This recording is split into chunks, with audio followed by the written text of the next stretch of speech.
Buenos días, vamos a iniciar con la sesión 2 de Speech Communication.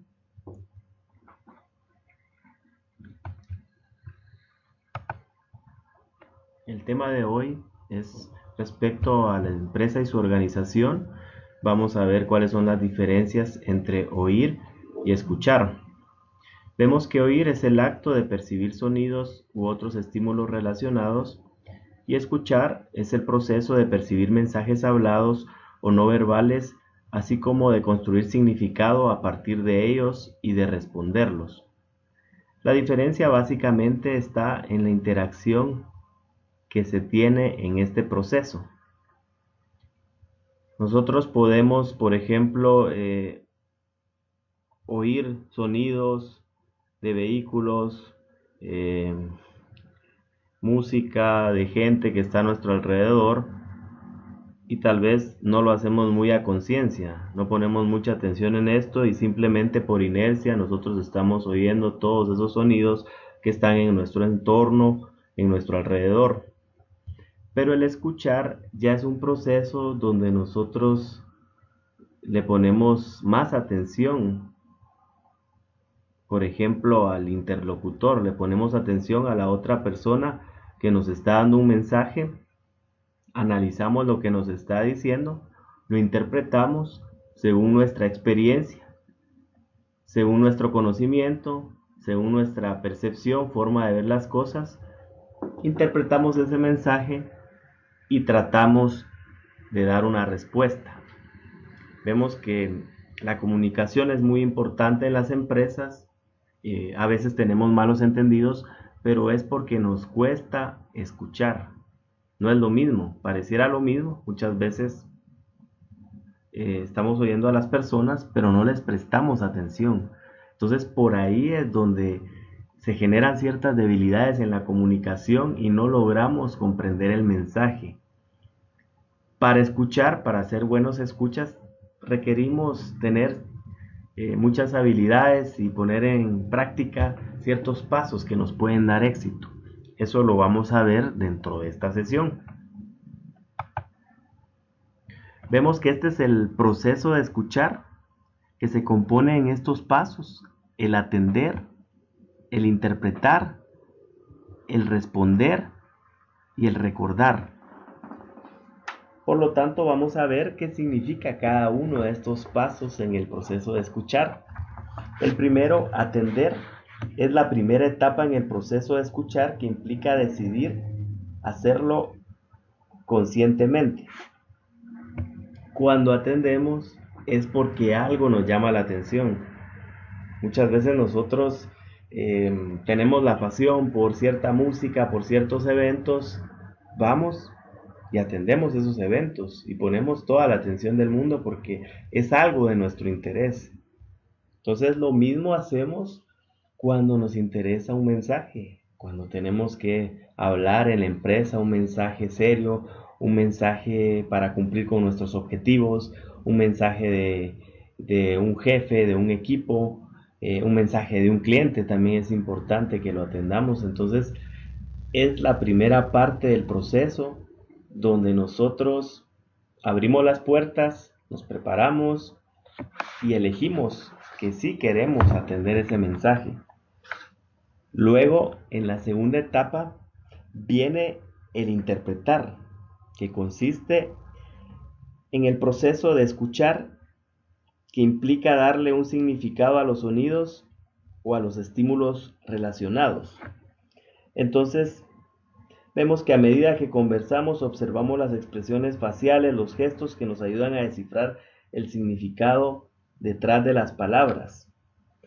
Entonces, poco a poco, nosotros nos vamos involucrando en la conversación, vemos toda esa comunicación verbal y no verbal y vamos entendiendo el mensaje. Depende, sabemos también que depende de cómo nos digan las cosas, también así nosotros tenemos esa facilidad de recibir ese mensaje, de descifrarlo, de saber si es un mensaje positivo, si es un mensaje no muy positivo. Eso lo podemos realizar en esta etapa de interpretación. Eso se puede dar mucho en las juntas de negocios, en las juntas de trabajo, que podemos tener con los empleados, podemos ver la manera en que nos comunica un mensaje. Por ejemplo, cuando un empleado viene y nos habla, nos quiere hablar sobre algún problema, alguna situación, podemos darnos cuenta de entrada de la manera en que él está interpretando esa situación. Podemos ver de entrada si este empleado trae soluciones, si es proactivo, si quiere colaborar con la empresa. O también podemos darnos cuenta qué es lo que le está afectando y, y qué está dispuesto a dar para resolver ese problema. Entonces, esta es una etapa muy importante, la de la interpretación, donde desciframos realmente qué nos quiere transmitir el interlocutor. Luego pasamos a la etapa de responder. Responder es la tercera etapa en el proceso de escuchar, que implica cualquier reacción discernible, incluida la retroalimentación verbal y la no verbal. Vemos que la respuesta a un mensaje comprende cualquier reacción discernible, incluso la retroalimentación verbal y no verbal. Cuando escuchamos, generalmente ofrecemos una retroalimentación. Esto es muy importante. Nosotros lo necesitamos cuando damos un mensaje. Queremos escuchar esa retroalimentación. Por ejemplo, en una clase estamos exponiendo un tema y pues esperamos que los alumnos participen, levanten la mano, opinen, den su opinión, que no piensen lo mismo, que también puedan dar su punto de vista. Entonces, nosotros sabemos que el mensaje está llegando si el alumno nos habla del tema, nos pregunta sobre el tema. Si el alumno no pregunta sobre el tema, si el alumno no participa, si el alumno no da un feedback, ahí es donde analizamos realmente y nos cuestionamos por qué no está llegando el mensaje. Por último viene la etapa final, que es recordar. Esta etapa final es la etapa final en el proceso de escuchar, que involucra la retención de los mensajes. Entonces, vemos que en la manera en que nosotros nos involucremos en un proceso de comunicación, si somos más participativos, si damos más ideas, si ponemos atención, si nos interesamos en el mensaje, vemos que va a ser más fácil que recordemos esta plática, este evento que estamos teniendo. Si nosotros nos mantenemos al margen, va a ser difícil que podamos recordar puntos de esta reunión. ¿Qué pasa cuando vamos a una conferencia y simplemente observamos, oímos lo que están diciendo, de repente nos parece aburrido, nos ponemos a hacer otra cosa, nos ponemos a ver nuestro teléfono? Realmente va a ser difícil que recordemos el mensaje o los mensajes que se estaban dando en esa reunión, en esa conferencia. Pero ¿qué pasa si nosotros vamos a una conferencia con mayores expectativas, con mayores posibilidades, con más entusiasmo, tomamos nota, participamos, tomamos apuntes, eh, grabamos la conferencia, tomamos fotos, videos? ¿Qué pasa con eso? Al final va a ser que tengamos una mejor retención, vamos a tener, a recordar los puntos principales que tuvimos dentro de esa reunión. Entonces, prácticamente esto es el proceso de escuchar. Vamos a ver la diferencia entre una escucha activa y una escucha pasiva. Los escuchas activos son personas que se centran en el momento comunicativo, conscientes de las interacciones y responden en forma adecuada. Escuchas pasivos, personas que gastan poca o ninguna energía en el proceso de escuchar. La diferencia entre estos escuchas es el tipo de involucramiento que puede existir. Depende mucho del interés que tenga la persona para conversar. Depende mucho de la credibilidad que tenga con la persona que está hablando, de los intereses, de los prejuicios, de la mentalidad. Depende mucho de la persona si realmente quiere recibir la información y si quiere participar.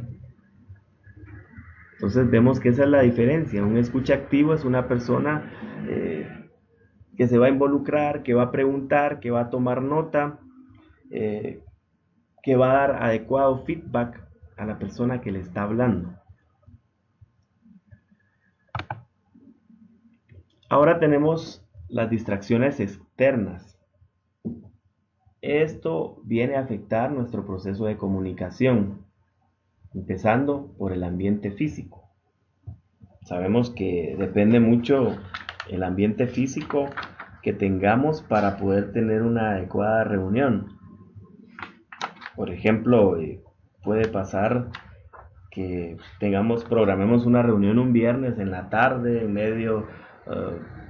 un lugar con mucha gente, con mucha bulla, con mucho ruido, con mucho tránsito, y sabemos que no vamos a lograr los resultados adecuados. La gente no va a estar concentrada, la gente se va a distraer, la gente va a estar preocupada por las condiciones del tránsito, del clima.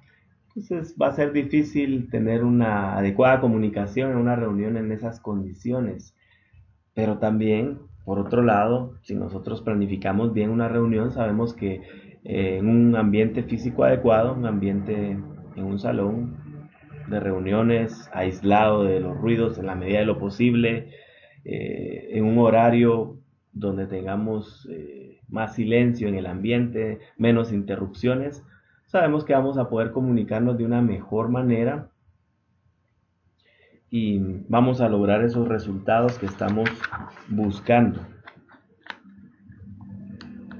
Tenemos también la parte del contexto del mensaje. Vemos que a veces las primeras palabras o frases nos distraen de escuchar lo que le sigue o influyen en nuestra interpretación de lo que se ha dicho, incluso hasta el grado de olvidar lo que hemos escuchado. A menudo le prestamos más atención a las críticas que a los cumplidos. Nos importa cuántas veces tu mejor amigo te diga, no importa cuántas veces tu mejor amigo te diga que eres atractivo, lo más seguro que te convenzas o recuerdas de los comentarios negativos, incluso si son poco frecuentes. A veces necesitamos que se nos recuerden las evaluaciones positivas que se han hecho de nosotros porque ponemos más atención a las críticas y no necesariamente escuchamos los halagos. Entonces, esto también puede afectar nuestro proceso de comunicación.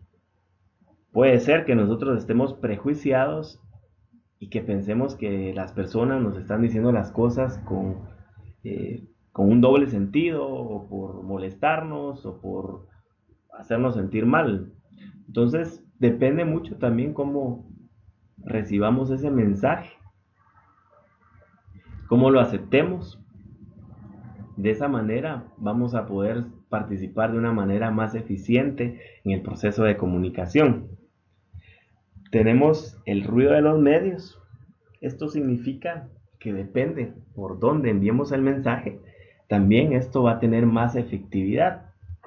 Por ejemplo, se nos comentaba en los textos que si estamos viendo la televisión y estamos haciendo otra tarea en el hogar y no prestamos la atención adecuada, es posible que no recibamos un mensaje de la mejor manera, de la manera más adecuada. Pero, por ejemplo, si escuchamos la radio, si vamos concentrados, manejando en el tránsito, le prestamos atención a un mensaje, a un programa, eh, ahí se va a lograr que realmente lo escuchemos, se va a lograr la eficiencia en la comunicación, porque tal vez es un medio más adecuado que está a nuestro alcance, en nuestras posibilidades, en nuestro tiempo de poder escuchar y de prestarle toda la atención en ese momento.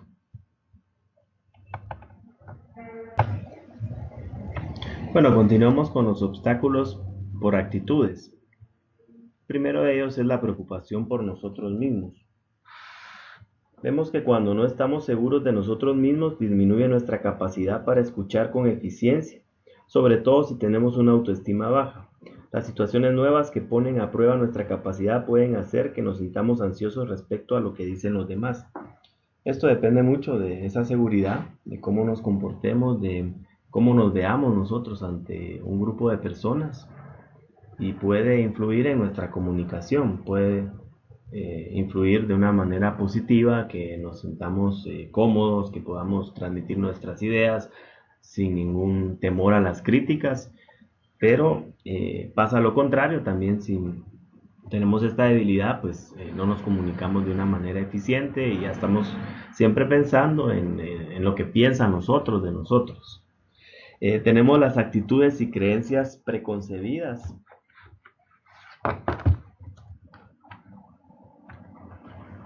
Muchas veces escuchamos prejuiciosamente, lo que nos hace caer en conclusiones equivocadas o ignorar lo que otros están diciendo. Nuestros prejuicios se pueden fundamentar en nuestra opinión acerca de la raza, la clase, la orientación sexual, la educación, la religión o cualquier otra categoría. Entonces ya tenemos ideas preconcebidas.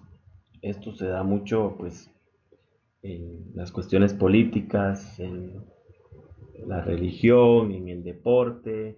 Ya tenemos nosotros nuestras ideas y cuando otra persona dice algo que no nos gusta, por ahí puede haber cierto tipo de confrontación. Si nosotros pues no aceptamos a los demás con sus ideas, puede ser que tratemos la manera siempre de imponer lo que nosotros pensamos. Está también la afectación personal. La afectación personal puede dar origen a tres barreras cuando escuchamos: a prestar atención de manera selectiva, a confrontar al interlocutor y evitar información amenazante. La afectación personal también puede hacernos más propensos a confrontar al que habla, es decir, a escuchar buscando maneras de responder o atacar. Quizás escuchamos solamente hasta que algo encienda la mecha en nuestro interior. Entonces, aquí ya vamos con una idea preconcebida. En este momento vamos no a escuchar a la persona, sino ya buscamos lo que le vamos a decir, buscamos cómo le vamos a rebatir sus ideas. Entonces, esto es algo que afecta el proceso de comunicación. No se va a dar, de ninguna manera se va a dar si nosotros solo vamos a buscar argumentos para contradecir a la persona con la que vamos a hablar. ¿Cómo ser un buen escucha? Estas son las sugerencias que se dan para lograr esto. Entonces vemos que para ser un buen escucha tenemos que identificar nuestra meta al escuchar. ¿Cuál es el propósito de nuestra reunión? ¿Qué queremos lograr? ¿Sobre qué queremos conversar? ¿Qué queremos conocer, aprender, conocer de la otra persona? Luego viene que nos tenemos que preparar para escuchar. Tenemos que poner todos nuestros sentidos, toda nuestra mente, toda nuestra disposición y buena actitud para hacer un buen escucha, un escucha activo. Hay que escuchar con la mente abierta, no tratando de imponer nuestras ideas, sino tratando de ser abiertos y de aceptar a los demás con sus conocimientos, con sus vivencias, con su experiencia, con sus prejuicios, con todo lo que nos puedan aportar en una conversación. Hay que elegir la respuesta con cuidado. Nosotros vamos a dar un adecuado feedback, a retroalimentar a las otras personas de lo que estamos escuchando. Y por último, haz memorable la interacción. Esto significa que de alguna manera, si nosotros tenemos una conversación agradable, interactuamos, compartimos, al final, pues esto va a dejar algo positivo, nos va a dejar eh, un buen recuerdo, vamos a poder recordar los temas que platicamos y es algo pues favorable para el proceso de comunicación. Vemos que qué metas tenemos al momento de escuchar y estas son las metas básicas cuando estamos escuchando: la apreciación, la comprensión, la empatía y la evaluación. Y ahora vamos a ver qué es cada una de estas metas. La apreciación es cuando se escucha por placer o por disfrutar. Vamos a un concierto, nos gusta la ópera, nos gusta la sinfónica, vamos y apreciamos ese arte, apreciamos esos sonidos, apreciamos eh,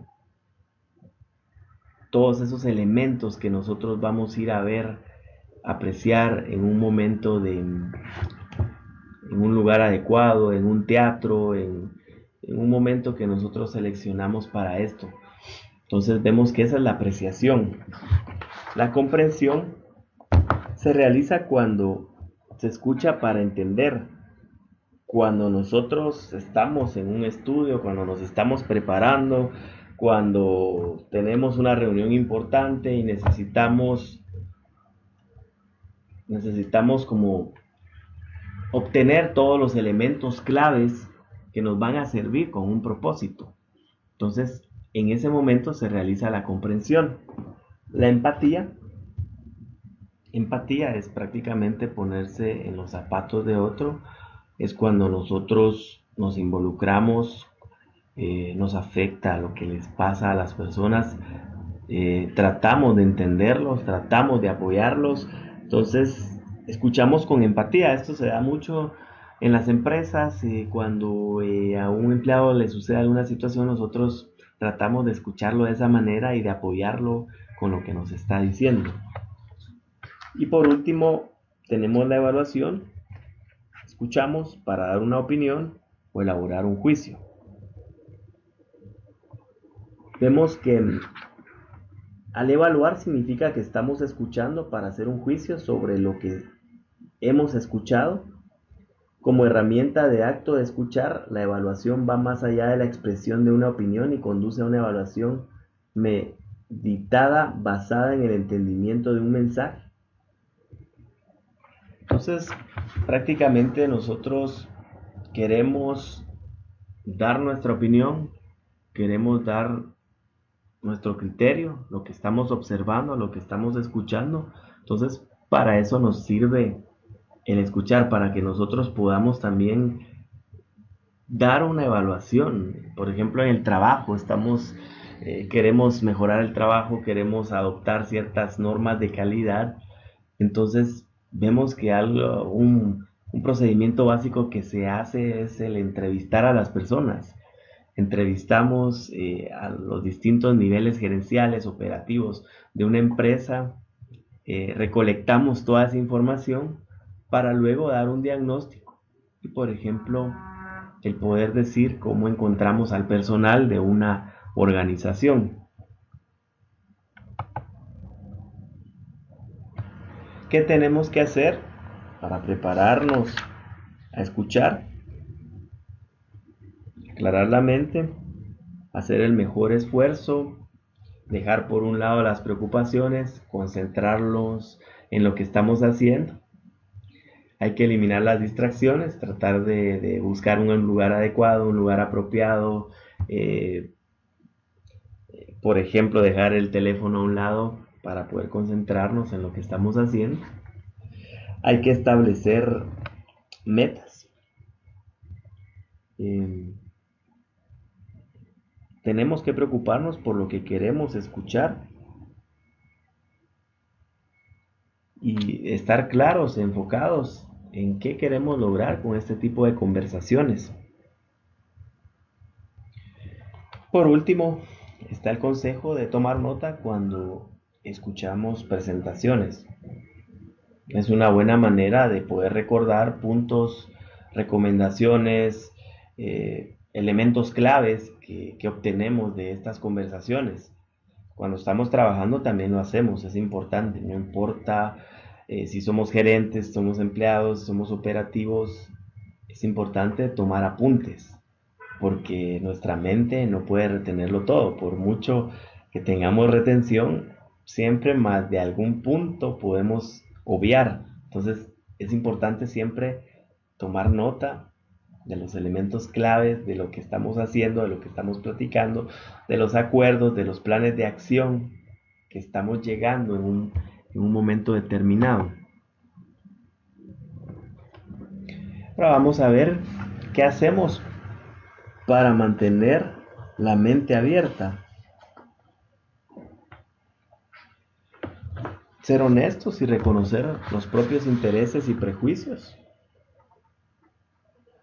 Nosotros podemos tener una postura, podemos tener un juicio, pero deberíamos escuchar a la otra parte y también eh, darle ese voto de confianza para poder eh, llegar a acuerdos, para poder captar las ideas que nos quieren transmitir. Separar el mensaje de la fuente. ¿Sí? Puede ser que el interlocutor por algún motivo no nos agrade o no confiemos, pero sabemos que siempre la gente nos tiene algo importante que decir, no importa quién sea, siempre podemos nosotros aprender de toda la gente. Entonces aquí lo que hay que hacer es separar quién está dando el mensaje y hay que escuchar realmente cuál es el mensaje que nos puede ser de utilidad. Hay que identificar los puntos claves del mensaje, qué es lo más importante, cuáles son los puntos críticos. Generalmente sabemos que en una conversación va a haber una introducción, va a haber un contexto, van a haber conclusiones, entonces nosotros podemos ver en un interlocutor cuando se da esta preparación adecuada, podemos ver cuáles son los aspectos más relevantes, lo que más nos interesa de lo que estamos viendo en ese momento. Y por último, tenemos el escuchar también para recibir información que no habías anticipado. Si solo estamos pendientes de que si va a decir algo específico el interlocutor, puede que perdamos la esencia de un mensaje. Deberíamos escuchar el mensaje completo y no solo escuchar cierto fragmento o ciertas ideas que nos puede aportar. Al contrario, puede ser una conversación que nos enriquezca más si escuchamos completamente todo lo que se nos quiere transmitir.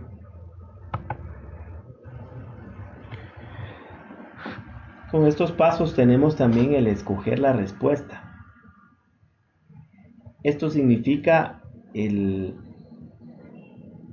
que nosotros debemos dar un adecuado feedback al interlocutor, debemos apoyarlo. Entonces, tenemos que, por ejemplo, interactuar con él respecto al feedback, tenemos que decir nuestra opinión, qué pensamos, si algo no nos queda claro, preguntarlo. Hay que tener cuidado con dar un feedback negativo. Creo que esto no contribuye con el proceso de comunicación.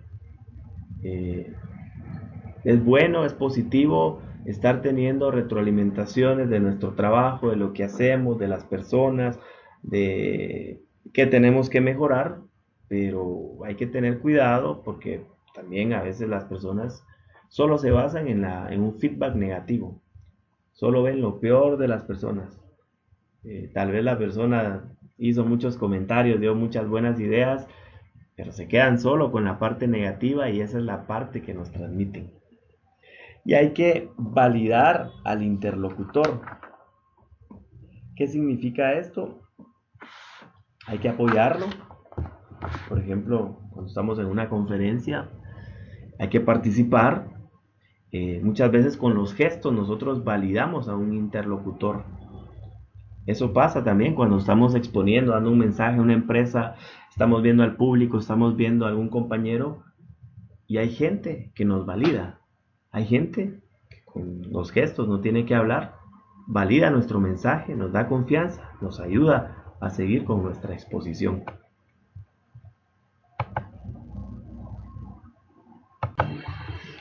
Ahora pasamos al tema de comprensión del significado de las palabras.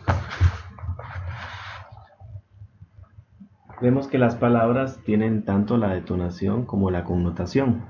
La detonación es el significado más concreto, específico y objetivo de una palabra.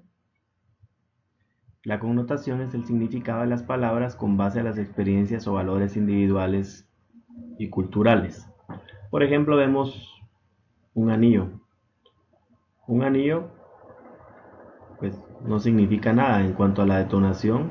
Simplemente es una pieza, es algo, es un elemento concreto, específico y no tiene eh, pues otro significado, simplemente es un anillo. Vemos que con respecto a la connotación, esto significa el valor que le damos culturalmente. Por ejemplo, un anillo de compromiso significa para muchas culturas, pues realmente ese compromiso, lo que se está haciendo, para qué sirve. Entonces vemos que las mujeres ya le adquieren cierto significado. Esa es la connotación de una palabra. Con la comunicación verbal y significado tenemos esto, el simbolismo, que es la propiedad de las palabras que nos permite hablar acerca de cosas prescindiendo de su presencia física. Por ejemplo, esto se da con eventos del pasado, con cosas que no existen, con personajes de ciencia ficción. Entonces podemos nosotros mencionar, traer palabras sobre personas y cosas que realmente no podemos estar observando, viendo en este momento, tal vez ni existen en realidad. La arbitrariedad, esta característica de las palabras significa que no poseen una conexión directa con los objetos que representan. Por ejemplo, la palabra pollo, nosotros la interpretamos de una manera y la palabra poulet en francés es lo mismo, pero no tiene tampoco una conexión directa con lo que estamos mencionando. La ambigüedad, las palabras no tienen un significado claro. Esto se da en muchos contextos. Se da, por ejemplo, que en contextos donde nosotros no somos directos, claros para decir las cosas. Por ejemplo, una entrevista de trabajo, cuando se rechaza a una persona, cuando no se le acepta, cuando no se le incorpora, es difícil el, el poder darle una respuesta a su proceso. Muchas veces se le evita, se le esquiva y no se le dice directamente por qué fue que no calificó a este proceso. Finalmente tenemos la intercambiabilidad, palabras que se basan en contextos sociales, políticos, culturales y el momento histórico donde se ubican. El ejemplo más claro en esto es, antes se trataba en las distintas culturas a la gente morena como gente negra. Ahora eso no se puede decir, ahora ha cambiado y se le dice gente de color.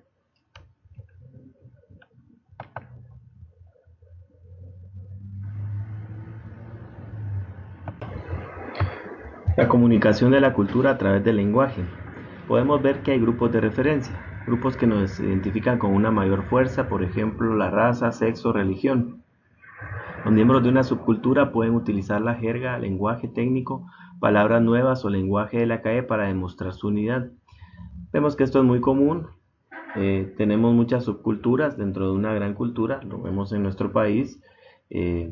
Hay muchas subculturas que se comunican con un lenguaje especial que a veces no entendemos. Esto se puede dar pues en distintos niveles, por ejemplo, socioeconómicos, que las palabras se distorsionan y se manejan de otra manera. Esto es muy frecuente, lo podemos observar en este tipo de grupos. Tenemos los retos éticos de la comunicación verbal, el eufemismo. Es palabra o frase socialmente aceptada que sustituye a otra incómoda e inaceptable. Vemos que muchas veces nos cuesta decir las palabras, nos cuesta ser directos, decir las cosas como son y les estamos cambiando de nombre a esas palabras.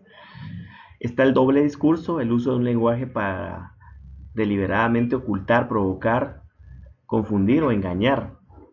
Esto se da mucho, lo vemos en la política, todas esas promesas que no se cumplen y luego vemos a los políticos que simplemente pues terminan haciendo todo lo contrario.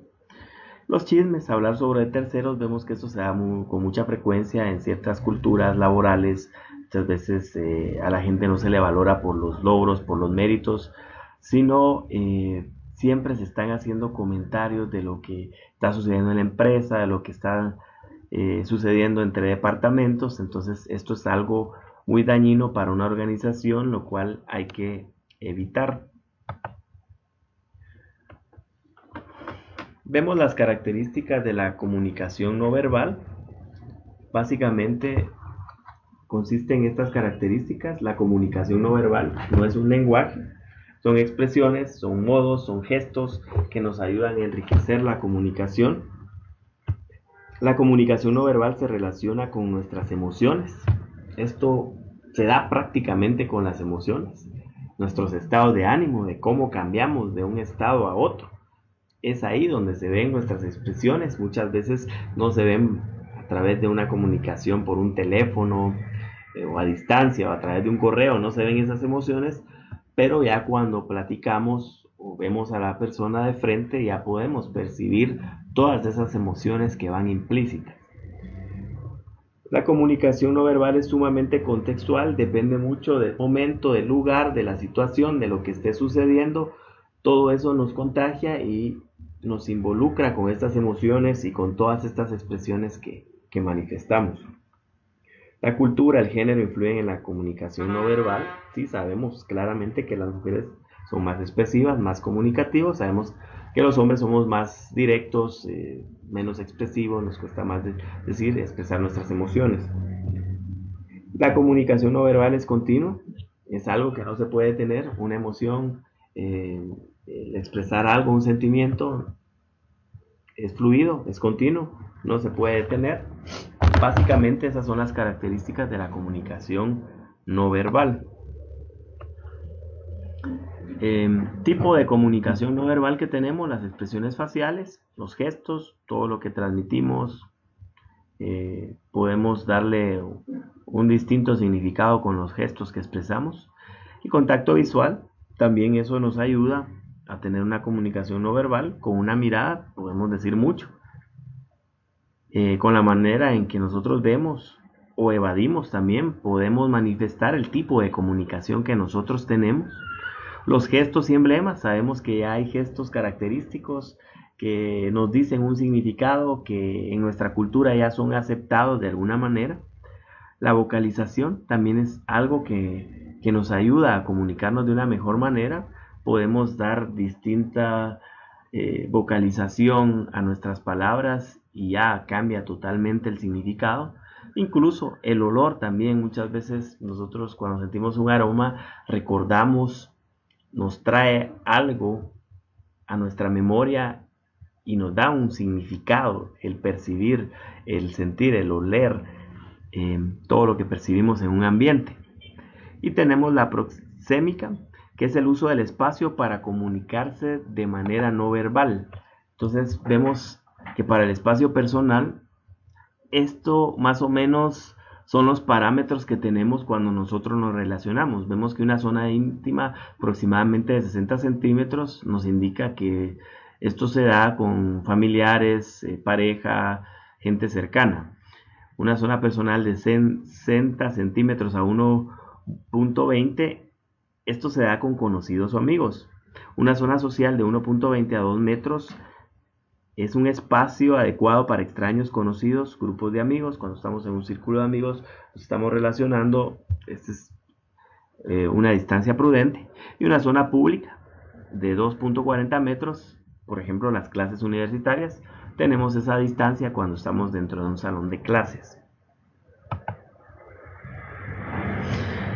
El contexto cultural de las señales, de las señas no verbales. Entonces vemos que esto va cambiando según la cultura, el país donde se da, no significa lo mismo para todas las culturas. Debemos aprender de las otras culturas y vemos que con estos simples gestos, señas, somos tan diferentes. Por ejemplo, el agitar la mano significa una despedida para nosotros, pero vemos que para los europeos no es de esa manera. Ellos lo hacen abriendo y cerrando la mano. Vemos que llamar con señas, generalmente vemos que para los estadounidenses,